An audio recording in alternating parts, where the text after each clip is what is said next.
우리가 지난주까지 나사로의 부활 사건을 살펴보았습니다. 오늘 우리가 거룩한 낭비라는 그런 제목으로 오늘 사건을 함께 살펴보도록 하겠습니다.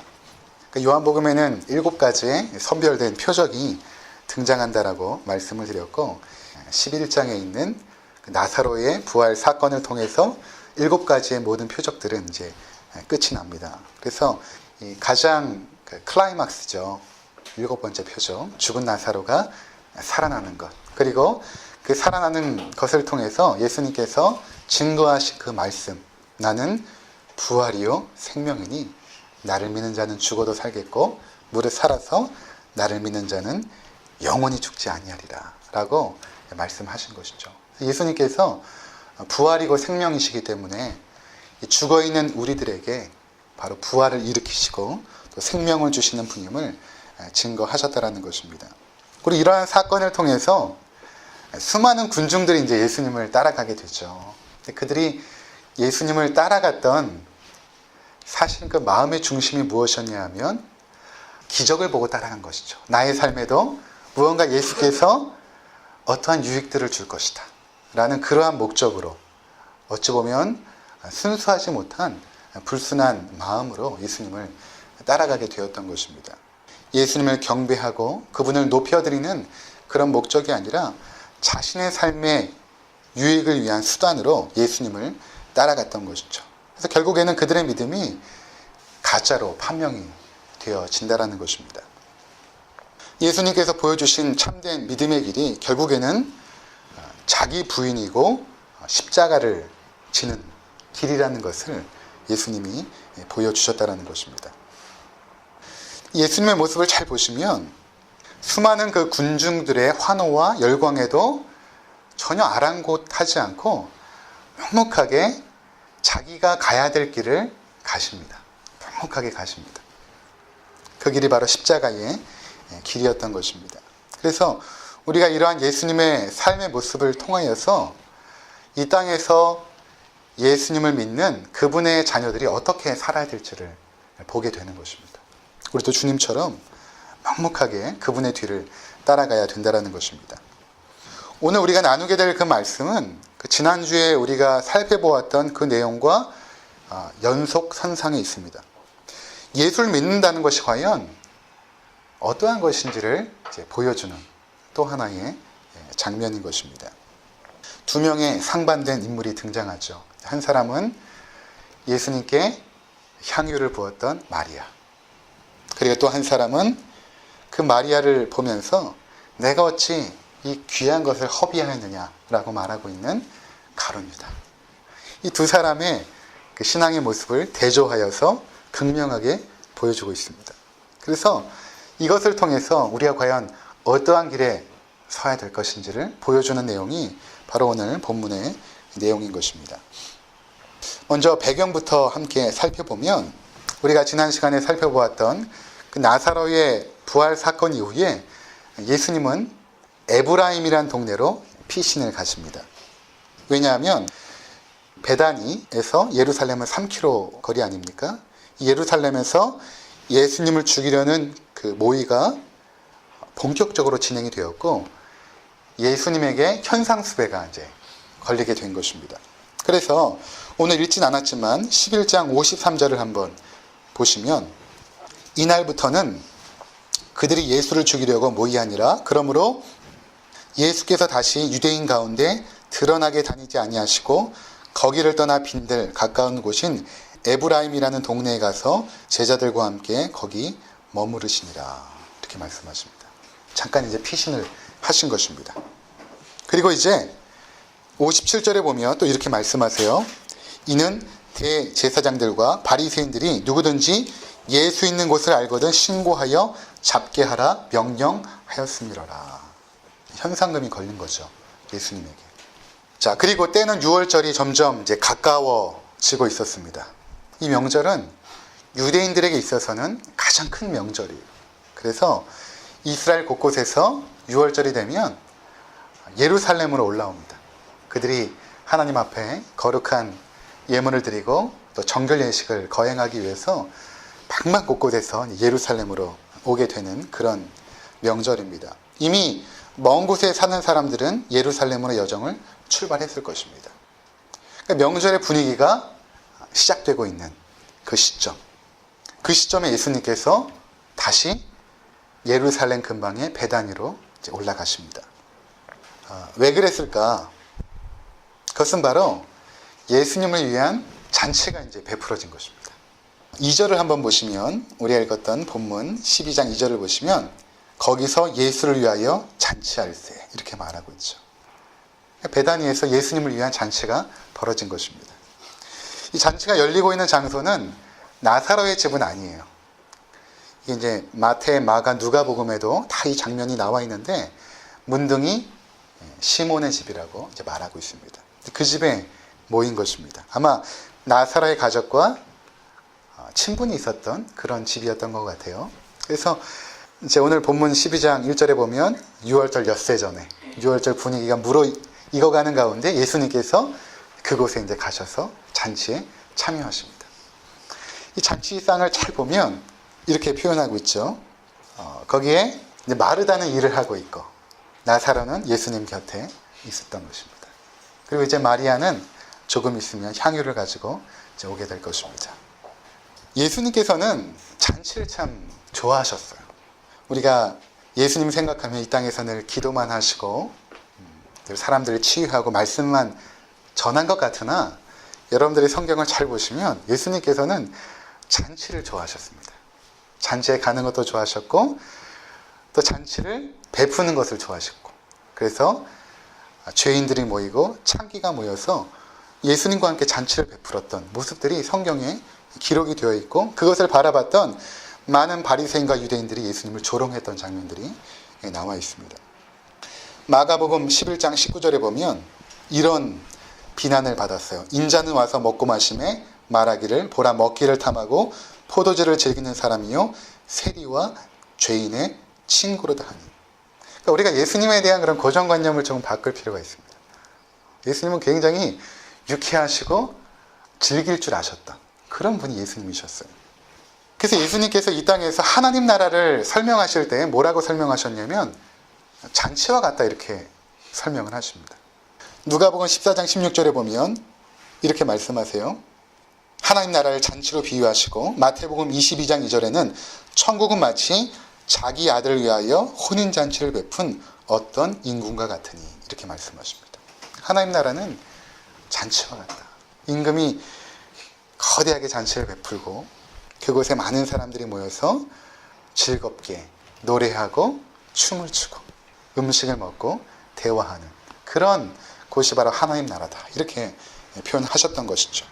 그리고 마침내 우리에게 이루어질 저 하나님 나라, 영원한 그 하나님 나라를 뭐라고 말씀하시냐면 그것은 바로 어린 양의 혼인잔치와 같을 것이다. 어린 양은 예수 그리스도 아닙니까? 예수 그리스도가 남편이 되어주고 우리가 신부가 되어서 그분과 함께 결합하여 잔치하는 그 혼인 예식, 그것이 바로 천국에서의 삶이라고 보여주고 있죠. 그래서 예수님께서 이 잔치에 즐겁게 참여하십니다. 근데 우리가 잘 알지 않습니까? 이제 예수님께서 죽으신 날이, 십자가를 지고 죽으신 날이 6월절 전날이에요. 그때 이제 양을 잡습니다, 사람들이. 6월절 예식을 거행하기 위해서 양을 잡게 되는데, 바로 그 양을 잡는 그 시간에 예수님께서 온 인류의 속죄양이 돼서 십자가를 지고 죽으시죠. 그러니까 이제 5일 후면은, 불과 5일 후면 예수님은 처참한 죽음으로 십자가형을 당하게 되는 것입니다. 이것을 예수님께서 알고 계세요. 근데 예수님은 그 잔치에 참여하세요. 그리고 사람들과 함께 어울려 먹고 마시고 흥겹게 노래도 부르시고 춤을 추시고 대화하셨던 그 예수님의 모습. 어떻게 그것이 가능할까? 어떻게 예수님께서 죽음을 목전에 두고 그렇게 잔치에 참여할 수 있을까? 저는 이 말씀이 있는데 구약의 성경 구절 하나가 떠올랐습니다. 그것은 바로 시편 23편의 그 말씀입니다. 시편 23편 우리가 잘 알고 있는 말씀 아닙니까? 여호와는 나의 목자시니 내게 부족함이 없으리로다. 그렇게 이제 고백하는 그 내용인 것입니다. 이 시편 23편을 요한복음 10장을 살펴볼 때 우리가 잠깐 살펴보았죠. 그때 예수님께서 자신을 목자라고 말씀하시고 우리를 양이라고 말씀하지 않습니까? 너무나 우연의 일치인지 모르지만 그 시편 23편에 읽다 보면 4절과 5절에 이런 말씀이 있어요.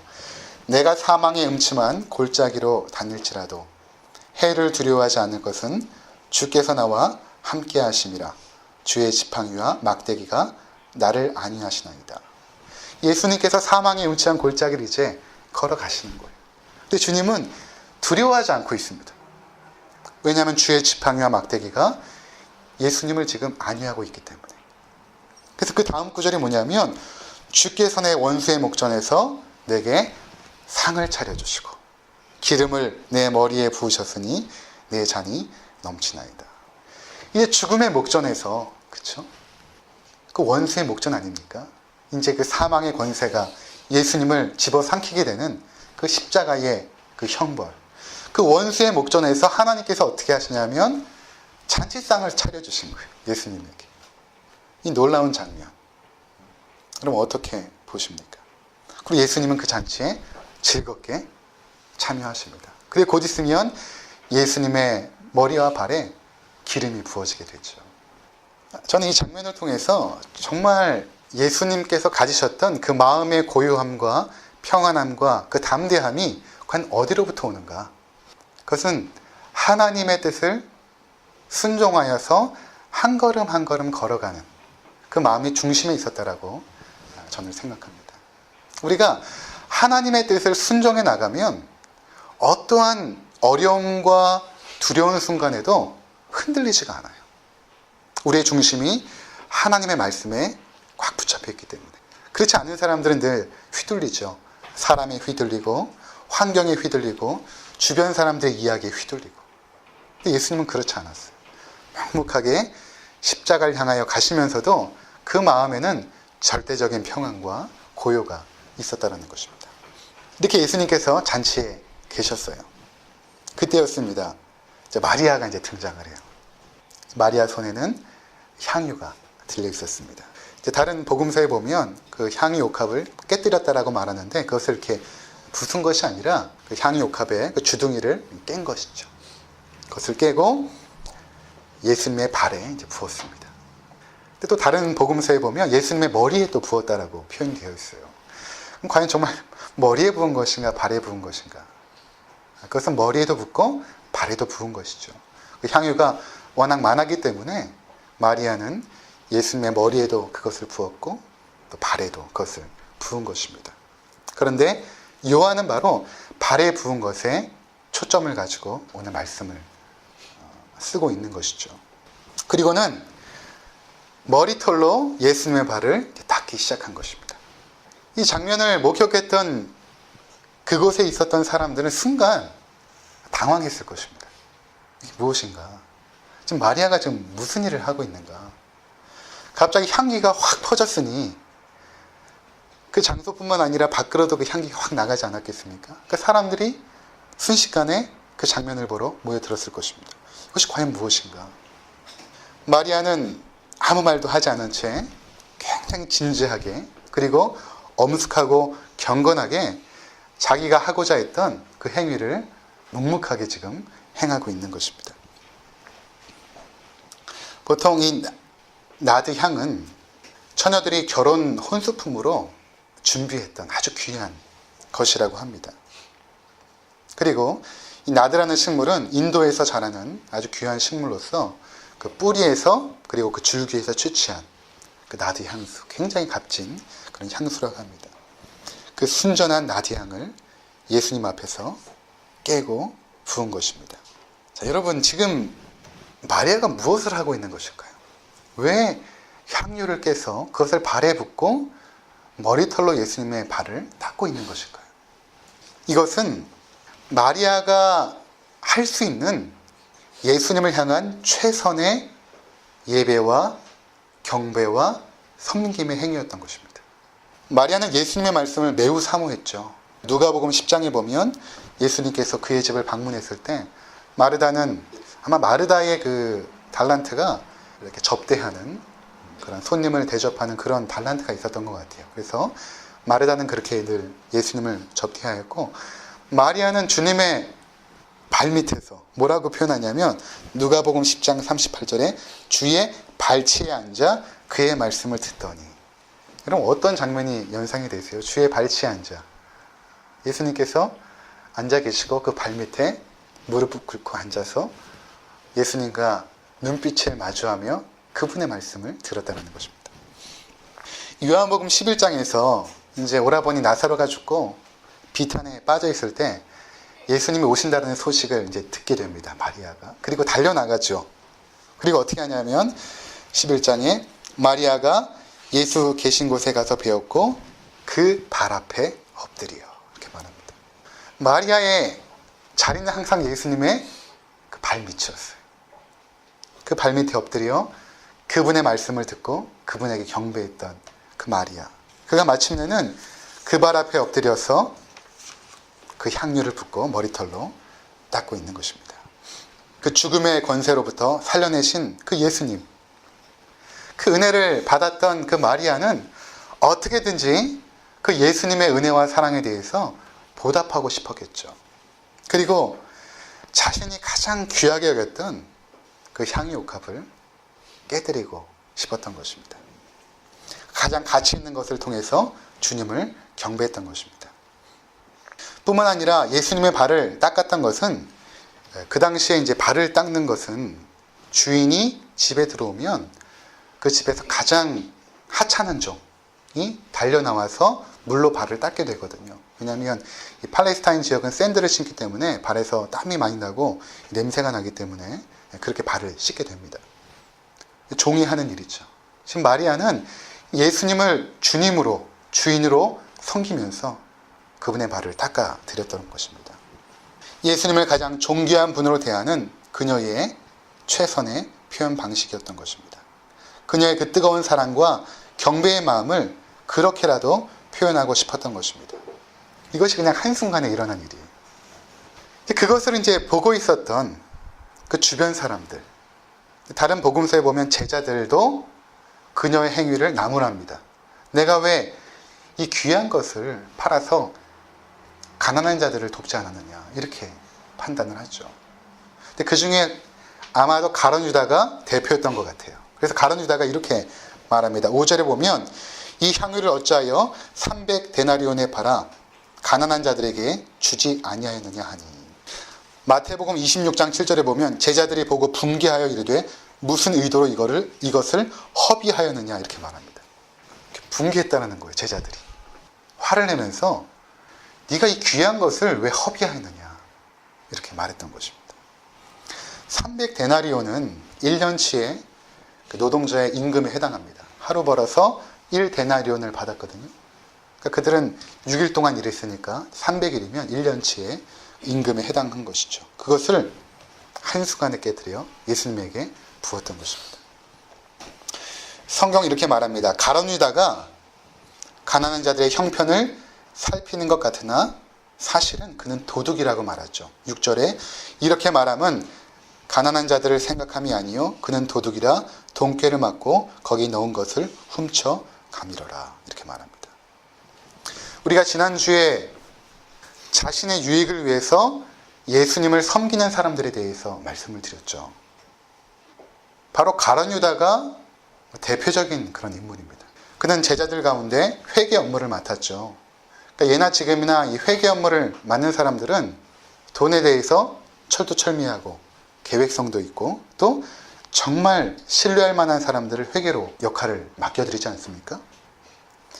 가룟 유다가 그만큼 신뢰를 받고 사람들로부터 이제 인정을 받았던 사람이었던 것이죠. 하지만 그 마음 중심에는 자기의 유익을 위하여 예수님을 따랐던 그런 사람이었던 것입니다. 결국 그가 나중에는 은 30에 예수님을 팔게 됐죠. 돈을 목적을 삼아서 예수님을 따르는 자들이 있어요. 목사들 중에도 있습니다. 그것처럼 추악한 것이 없죠. 예수를 팔아서 돈을 버는 자들이 있습니다. 치유기도 해주고 또는 축복기도 해주고 수백만 원, 수천만 원을 요구하는 사람들이 있어요.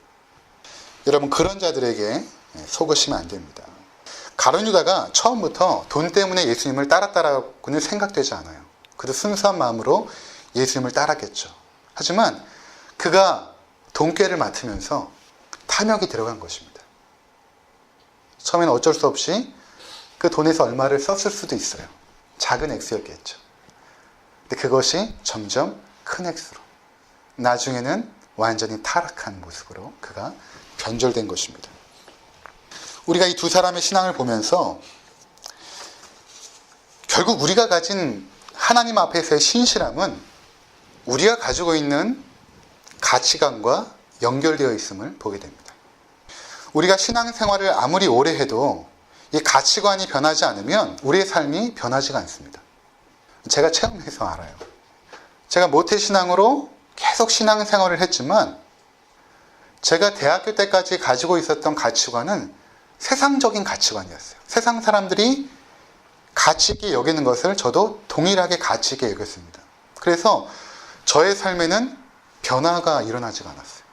하나님의 사람다운 모습이 전혀 드러나지가 않고 그들이 추구했던 것을 나도 동일하게 추구하며 살았던 것이죠. 목사가 되겠다라고 서원을 하고 신앙의 길에 들어섰지만 전도사 때 제가 꿈꿨던 것은 큰 교회에서 사람들에게 인정받고 칭찬받고 존경받는 모습을 생각했지, 정말 힘들고 가난하고 어려운 자들에게 섬기고 베풀고 도와주는 그런 모습을 생각하진 않았다는 것입니다. 근데 여러분, 신학교 가서 신학생들에게 비전을 물어보면 대부분이 그래요. 저와 같은 생각을 갖고 있습니다. 왜 신학교에 사람들이 몰릴까요? 굉장히 이상한 현상이거든요. 이상한 현상입니다. 신학교에 사람이 몰리는 것은 이상한 현상이에요. 그것이 뭔가 좋아 보인 거예요. 세상적인 가치관으로 그곳에 온 것입니다. 예수님을 통하여서 자기가 원하는 것을 얻기 위해서 예수님을 선택하는 사람들이 여전히 있다는 것입니다. 그래서 우리가 모든 그 삶의 선택들은 우리가 가진 가치관에 의해서 결정이 되어지지 않습니까? 여러분이 이 자리에 있는 것은 집에서 TV를 보는 것보다 그래도 하나님께 예배하는 것이 더 가치 있다라고 선택을 하신 거예요. 그 선택의 결과가 이 자리에 있는 것입니다. 우리 삶에 우리가 내렸던 그 모든 선택들은 내가 가지고 있는 가치관의 결과들이었어요. 그리고 나의 삶의 현재의 모습은 그 선택의 결과라는 것입니다. 가치관이 우리의 삶을 만들고 있다고 생각해도 전혀 과언이 아닌 것이죠. 그런데 우리가 이 땅에 아무 생각 없이 그냥 살아가다 보면, 신앙생활도 그냥 아무 생각 없이 하게 되면 세상적인 가치관에 함몰되어서 사람들이 추구하는 것들을 동일하게 추구하게 됩니다. 가룟 유다처럼 우리의 시각이 돈과 연관되어 있다는 것입니다. 물질의 그 가치관에 노예가 되어 있어서 모든 것들을 돈과 연관을 시킨다는 것입니다. 삶의 목적과 방향이 돈인 것이죠. 그러니 모든 선택의 순간에 돈을 중심으로 선택을 하게 되어 있습니다. 이것이 나에게 얼마의 유익이 되어질까? 저 사람을 만나는 것이 나에게 얼마만큼의 유익이 되어질까? 이것을 계산을 하기 시작하는 것입니다. 이들은 하나님의 뜻을 따라가는 것이 아니라 돈을 따라가게 되어 있어요. 가장 상위의 가치에 돈이 있고 그 밑에 신앙이 있는 것이죠. 그래서 돈 때문에 신앙도 포기하는 것입니다. 왜 주일학교 때 예수님을 믿었던 그 아이들이 고등학교에 들어가고 대학교에 들어가면 교회를 떠나버립니다. 신실하게 청년부에서 생활했던 형제 자매들이 이제 직장 생활을 딱 하게 되면 교회를 떠나요. 많이 떠납니다. 왜 그럴까요? 그들은 세상이 제시하는 돈의 위력 앞에 무기력하게 무너져 버립니다. 저는 그것이 어릴 적부터 신앙생활은 했지만 실제로 그리스도인이 가져야 될 그 가치관이 제대로 형성되지 않았기 때문입니다. 이것은 가르쳐서 되는 것이 아니라 부모로부터 보고 배운 것입니다. 부모님이 신앙생활을 열심히 하지만 주일 성수도 하고 11조도 하고 기도 생활도 열심히 하지만 여전히 세상적인 가치관 속에서 살아가고 있는 모습을 자녀들이 볼 때 자연스럽게 세상적인 가치를 가지게 되는 것이죠. 그리고 신앙과 우리의 현실은 서로 다른 것이라고, 서로 다른 세계 속에서 살아가는 것입니다. 신앙은 신앙이고 현실은 현실이고 이게 통합되지가 않는 거예요. 현실에서는 돈을 따라가고 신앙에서는 또 예수님을 신실하게 믿는 이중적인 신앙의 모습이 형성이 되는 것입니다. 이게 굉장히 치명적인 우리 한국교회 성도들의 약점입니다. 예전에 부목사로 사역할 때 한 권사님 가정을 신방을 했는데 참으로 신실한 믿음의 가정이었습니다. 이제 권사님께 기도 제목이 어떤 것이 있습니까? 라고 물어보자 자신의 이제 자녀가 있는데 나이가 이제 40대가 되었어요. 목사님, 우리 자녀가 꼭 교회 갈 수 있도록 기도해 주세요. 그렇게 말하면서 이런 말씀을 하세요. 저 아이가 고등학교 때 교회 회장까지 할 정도로 아주 하나님 앞에서 신실하게 생활을 했던 학생이었대요. 자기도 그렇게 기도로 키웠대요. 근데 제가 이제 사역했던 곳이 분당이었으니까 워낙 교육에 대한 열의가 치열했던 곳 아닙니까? 고3이 딱 되니까 이제 권사님이 이렇게 얘기한 거예요.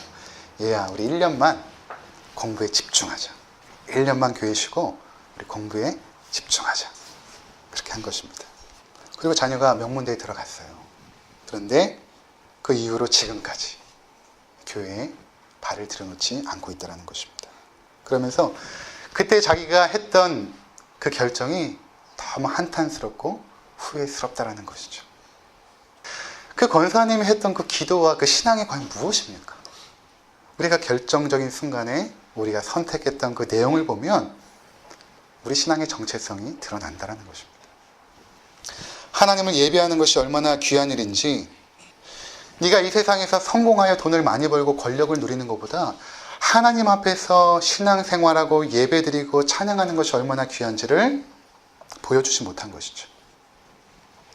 우리가 가지고 있는 가치관에 대해서 점검해 볼 필요가 있습니다. 내가 정말로 어떠한 가치관을 가지고 살고 있는지, 가룟 유다처럼 모든 것들을 돈으로 평가하고 분석하는 그런 가치관은 아닌지, 그러한 가치관을 가지고 볼 때에 마리아가 한순간에 300데나리온을 예수님께 부은 것은 낭비이고 허비죠. 제자들이 볼 때는 굉장히 분노할 일인 것입니다. 그래서 다른 곳에 쓰시. 그들의 눈에 주일날 하나님 앞에 예배드리는 시간은 시간 낭비일 것입니다. 하나님께 드려지는 헌금은 돈 낭비죠. 11조는 얼마나 큰 돈입니까? 우리가 11조 드릴 때에 10의 1로 느껴지지가 않아요. 한 10의 5 정도? 10의 6, 7 정도로 느껴지거든요. 얼마나 돈 낭비겠어요. 하나님을 향해 드리는 그 기도의 시간은 무의미해 보입니다. 그것이 세상적인 가치, 가룟 유다의 시각으로 본 마리아의 모습이었던 것입니다. 그러나 마리아에게 돌아와 봅시다. 마리아가 자신에게 가장 귀한 것을 주님께 드릴 수 있었던 것은 그만큼 주님을 사랑했기 때문이죠. 사랑하는 사람을 위하여 드린 그 물질과 그리고 시간과 그 열정들, 그것은 결코 낭비가 아닙니다. 사랑하는 연인을 위해서, 그래 본 적 있는 분이 계신지 모르겠지만 저도 해본 적은 없지만, 사랑하는 사람을 위해서 백송이 장미를 선물한 것이 낭비일까요? 자매들은 아니라고 대답하겠죠. 그렇죠? 낭비가 아닙니다. 아버지들이 시간을 쪼개어서, 그리고 돈을 쪼개어서 어머니와 함께 자녀들을 위해서 함께 캠핑을 가고 여행을 갔던 그 시간들과 그 돈, 낭비일까요? 아니죠. 더 중요한 가치를 얻었던 그 순간들이었죠. 우리 돈의 가치로 판단할 수 없는 수많은 아름다운 것들이 있지 않습니까? 돈으로 아름다운 집을 살 수는 있지만 그 속에서 울려 퍼지는 웃음소리는 살 수 없는 것입니다. 바로 세상적인 눈으로 볼 때에 마리아의 그 행동은 낭비요 허비였던 것입니다. 근데 이러한 그 마리아의 행동이 한 차원 더 깊이 들어가면 굉장히 놀라운 사건이었습니다. 그녀는 거기까지는 생각하지 못했어요. 그냥 하나님을 경배하고자 했던 행동이었어요.